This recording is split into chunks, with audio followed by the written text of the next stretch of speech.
अस्सलाम वालेकुम व्यूवर्स, मैं हसीब अहमद आपसे मुखातिब हूँ। आपको वेलकम करता हूँ अपने YouTube channel first aid pharmacy पे। आज की अपनी इस वीडियो में मैं रिव्यू करूँगा LQ फ्लेक्स टैबलेट का।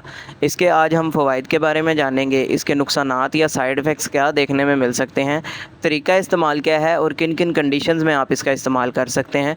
ये सारी डिटेल्स आपको इस वीडियो में मैं आज दूँगा, लेकिन उससे पहले आपसे गुजारिश करूँगा कि अगर आप मेरे चैनल पर न्यू आए हैं तो मेरे इस चैनल को सब्सक्राइब लाजमी करें, बेल आइकन को भी ज़रूर दबाएं ताकि मेरी आने वाली और इन्फॉर्मेटिव वीडियोस आप तक बआसानी पहुंचती रहें। तो चलते हैं अपना टॉपिक की तरफ। ब्रांड नेम है जी LQ फ्लेक्स, जिसको बना रहा है LCI फार्मा, अच्छा फार्मा है। अगर हम इसकी कंपोजिशन की बात कर लें तो इसके अंदर मौजूद है नेप्रोक्सन सोडियम। नेप्रोक्सन सोडियम जो है इसका ताल्लुक है NSAIDs अद्वियात के साथ, यानी ये non steroidal anti inflammatory drugs. ये ऐसी अद्वियात होती हैं जो दर्द और सोजिश को कंट्रोल करने के लिए इस्तेमाल करवाई जाती हैं, लेकिन ये स्टेरॉयड नहीं होती। अब जिन कंडीशंस में इसका सबसे ज़्यादा इस्तेमाल किया जा रहा होता है उसमें पहले नंबर पर आ जाता है माइग्रेन। माइग्रेन से मुराद जब आपके आधे सर में दर्द होती है तो इस तरह की कंडीशन में, इस तरह के दर्द में इसका इस्तेमाल किया जा रहा होता है।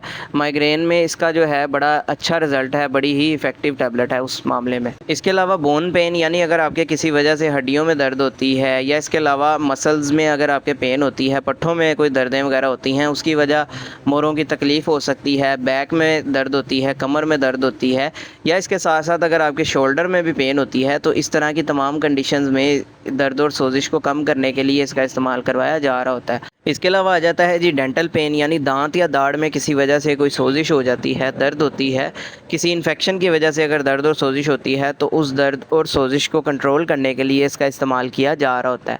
इसके अलावा जॉइंट्स पेन आ जाते हैं। जॉइंट्स पेन की वजूहात जो है वो मुख्तलिफ होती है, यानी रूमाटॉइड आर्थराइटिस वाले पेशेंट्स आ जाते हैं, गैंठिए वाले पेशेंट्स आ जाते हैं, उनमें भी जो है जोड़ मुतासिर होते हैं, जोड़ों में सोजिश होती है, दर्द होती है।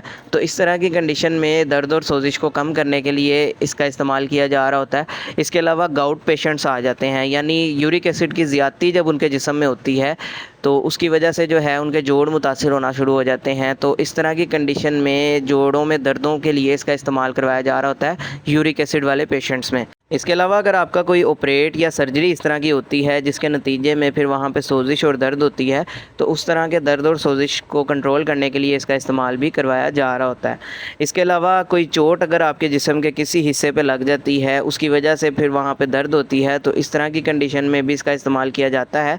इसके अलावा ये एंटीपायरेटिक प्रॉपर्टी भी रखता है, तो बुखार को कम करने के लिए भी इसका इस्तेमाल करवाया जा रहा होता है। इसके अलावा ख़वातीन में इसका इस्तेमाल पीरियड्स पेन में भी करवाया जाता है, यानी माहवारी के दौरान जो दर्द होता है उसको कंट्रोल करने के लिए भी इसका इस्तेमाल किया जा रहा होता है। अब बात करते हैं इसके साइड इफ़ेक्ट्स या नुकसानात के बारे में। तो इसके नुकसानात में ब्लड प्रेशर हाई हो सकता है, तो ब्लड प्रेशर वाले जो पेशेंट्स हैं वो इसका इस्तेमाल करते वक्त एहतियात करें। इसके अलावा ये आपके मैदे में ज़ख़म या अल्सर की शिकायत कर देता है, या इसके साथ साथ आपकी छोटी आंत में कोई ज़ख़म या अल्सर हो सकता है, इसलिए मैदे वाले मरीज़ भी इसका इस्तेमाल करते वक्त एहतियात करें। इसके अलावा उल्टी मतली की कैफियत हो सकती है, सीने में जलन, हार्ट बर्न के इश्यूज़ आ सकते हैं, या इसके अलावा अगर आप इसे एलर्जिक हैं तो स्किन के ऊपर कोई आपके एलर्जीज़ वगैरह भी देखने को मिल सकती हैं। अभी अगर बात की जाए इसके तरीका इस्तेमाल या डोजेज के बारे में, तो अमूमी खुराक जो है इसकी एक गोली का दिन में 1 मरतबा और सुबह और शाम भी इसका इस्तेमाल किया जा रहा होता है एडल्ट्स में। या इसके अलावा अगर आपको दर्द की शिद्दत थोड़ी ज़्यादा हो तो डॉक्टर्स कंडीशन के हिसाब से इसका इस्तेमाल करवाते हैं। दिन में 3 मरतबा भी इसका बाज़-औक़ात इस्तेमाल करवाया जा रहा होता है। इसलिए अगर आप इसका इस्तेमाल करना भी चाहते हैं तो बग़ैर डॉक्टर के मशवरे के आपने ख़ुद से कभी भी इसका इस्तेमाल नहीं करना, ताकि आपको बाद में किसी किस्म का साइड इफ़ेक्ट देखने को ना मिले। तो ये सारी डिटेल थी जी LQ फ्लेक्स टैबलेट के हवाले से। उम्मीद है आपको पसंद आई होगी। इससे रिलेटेड कोई सवाल हो कमेंट सेक्शन में आप मुझसे पूछ सकते हैं। अपना ख्याल रखिएगा। अल्लाह हाफ़िज़।